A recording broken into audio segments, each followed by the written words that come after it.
The Desire of Ages, Chapter 3, The Fullness of the Time. When the fullness of the time was come, God sent forth his Son, to redeem them that were under the law, that we might receive the adoption of sons. The Saviour's coming was foretold in Eden. When Adam and Eve first heard the promise, they looked for its speedy fulfillment. They joyfully welcomed their firstborn son, hoping that he might be the deliverer. But the fulfillment of the promise tarried. Those who first received it died without the sight.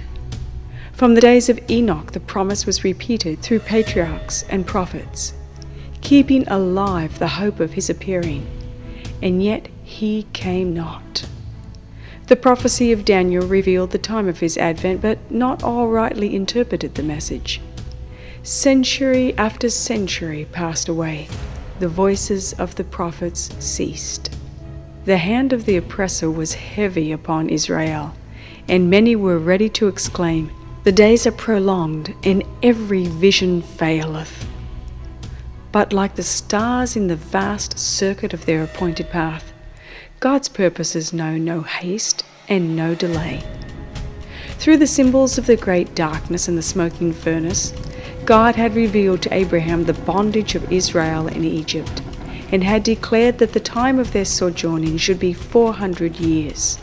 Afterward, he said, shall they come out with great substance. Against that word, all the power of Pharaoh's proud empire battled in vain. On the self-same day appointed in the divine promise, it came to pass that all the hosts of the Lord went out from the land of Egypt. So in heaven's council the hour for the coming of Christ had been determined. When the great clock of time pointed to that hour, Jesus was born in Bethlehem. When the fullness of the time was come, God sent forth his Son. Providence had directed the movements of nations and the tide of human impulse and influence until the world was ripe for the coming of the deliverer. The nations were united under one government. One language was widely spoken and was everywhere recognized as the language of literature. From all lands, the Jews of the dispersion gathered to Jerusalem to the annual feasts. As these returned to the places of their sojourn, they could spread throughout the world the tidings of the Messiah's coming. At this time, the systems of heathenism were losing their hold upon the people. Men were weary of pageant and fable. They longed for a religion that could satisfy the heart. While the light of truth seemed to have departed from among men, there were souls who were looking for light, and who were filled with perplexity and sorrow. They were thirsting for a knowledge of the living God, for some assurance of a life beyond the grave. As the Jews had departed from God, faith had grown dim, and hope had well nigh ceased to illuminate the future. The words of the prophets were uncomprehended. To the masses of the people, death was a dread mystery. Beyond was uncertainty and gloom. It was not alone the wailing of the mothers of Bethlehem, but the cry from the great heart of humanity that was borne to the prophet across the centuries.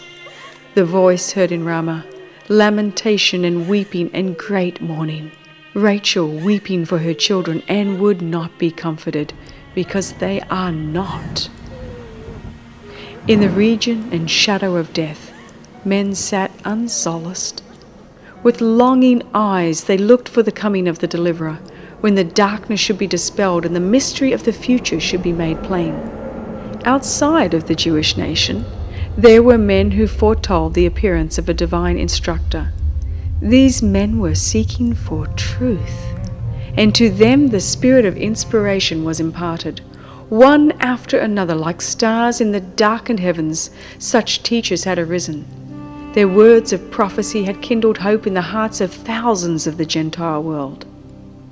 For hundreds of years, the scriptures had been translated into the Greek language, then widely spoken throughout the Roman Empire. The Jews were scattered everywhere, and their expectation of the Messiah's coming was to some extent shared by the Gentiles.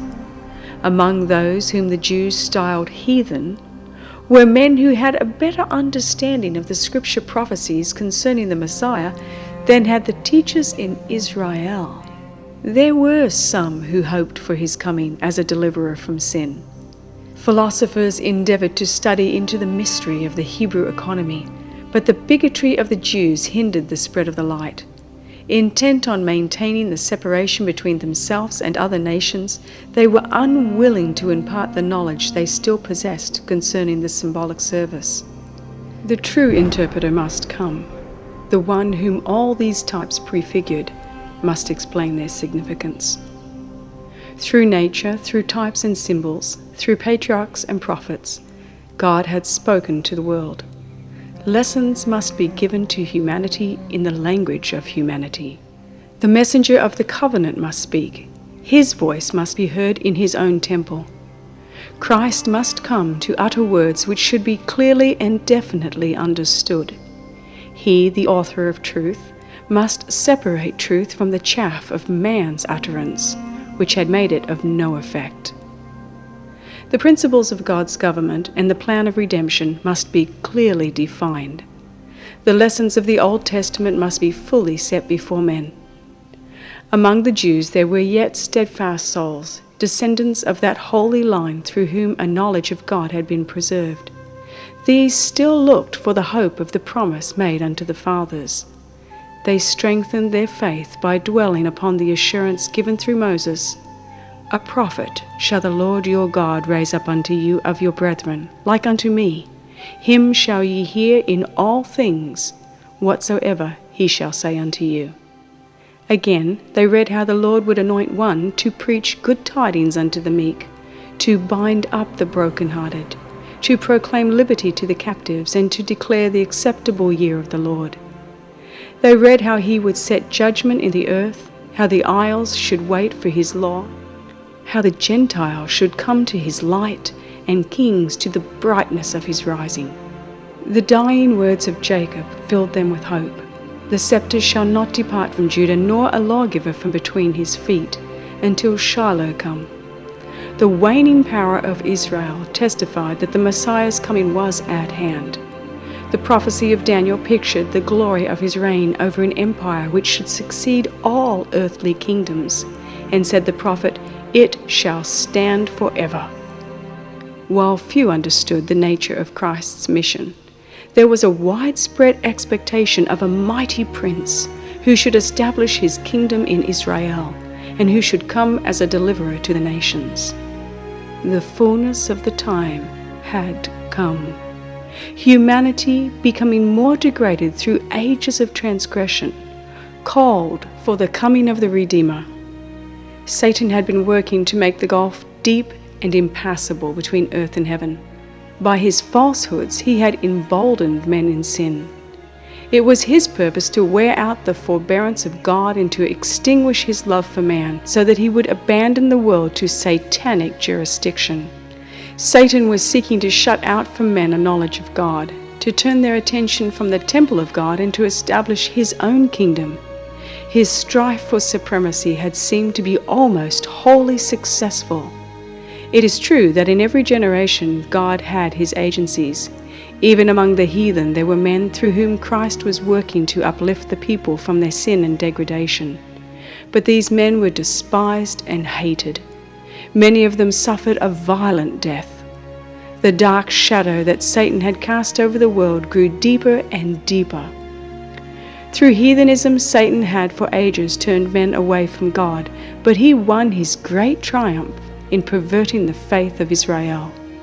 By contemplating and worshipping their own conceptions, the heathen had lost a knowledge of God and had become more and more corrupt. So it was with Israel. The principle that man can save himself by his own works lay at the foundation of every heathen religion. It had now become the principle of the Jewish religion. Satan had implanted this principle.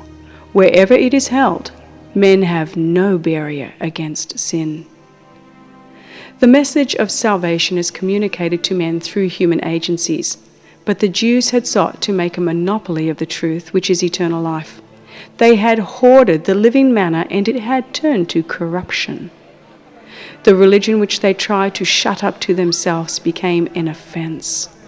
They robbed God of his glory and defrauded the world by a counterfeit of the gospel.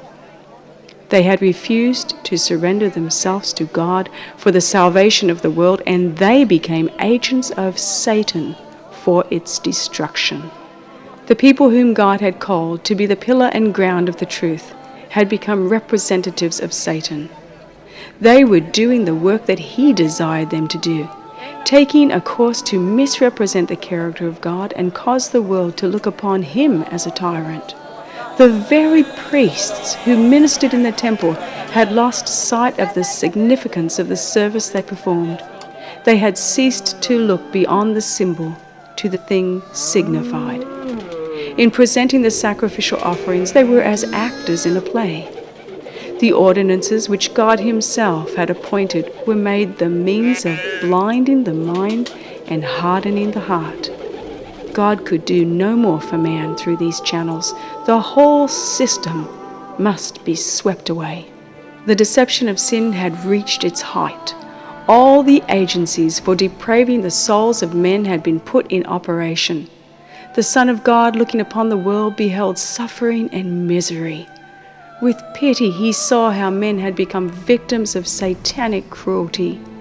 He looked with compassion upon those who were being corrupted, murdered, and lost.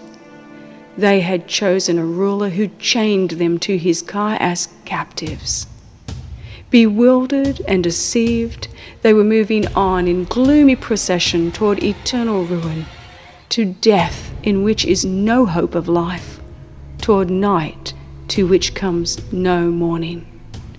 Satanic agencies were incorporated with men.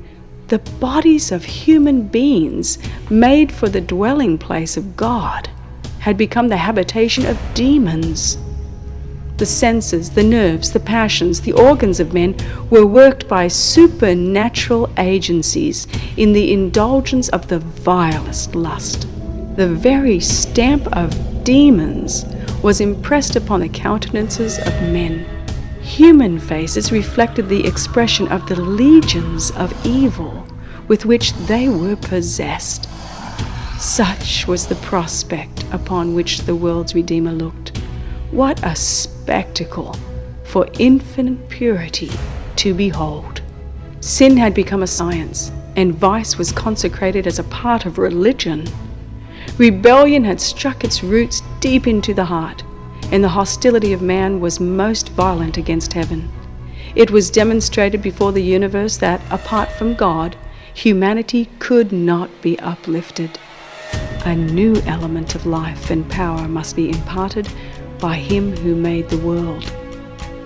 With intense interest, the unfallen worlds had watched to see Jehovah arise and sweep away the inhabitants of the earth. And if God should do this, Satan was ready to carry out his plan for securing to himself the allegiance of heavenly beings. He had declared that the principles of God's government make forgiveness impossible. Had the world been destroyed, he would have claimed that his accusations were proved true. He was ready to cast blame upon God and to spread his rebellion to the worlds above. But instead of destroying the world, God sent his Son to save it. Though corruption and defiance might be seen in every part of the alien province, a way for its recovery was provided. At the very crisis, when Satan seemed about to triumph, the Son of God came with the embassage of divine grace. Through every age, through every hour, the love of God had been exercised toward the fallen race. Notwithstanding the perversity of men, the signals of mercy had been continually exhibited. And when the fullness of time had come, the deity was glorified by pouring upon the world a flood of healing grace that was never to be obstructed or withdrawn till the plan of salvation should be fulfilled. Satan was exulting that he had succeeded in debasing the image of God in humanity. Then Jesus came to restore in man the image of his Maker. None but Christ can fashion anew the character that has been ruined by sin. He came to expel the demons that had controlled the will. He came to lift us up from the dust, to reshape the marred character after the pattern of his divine character, and to make it beautiful with his own glory.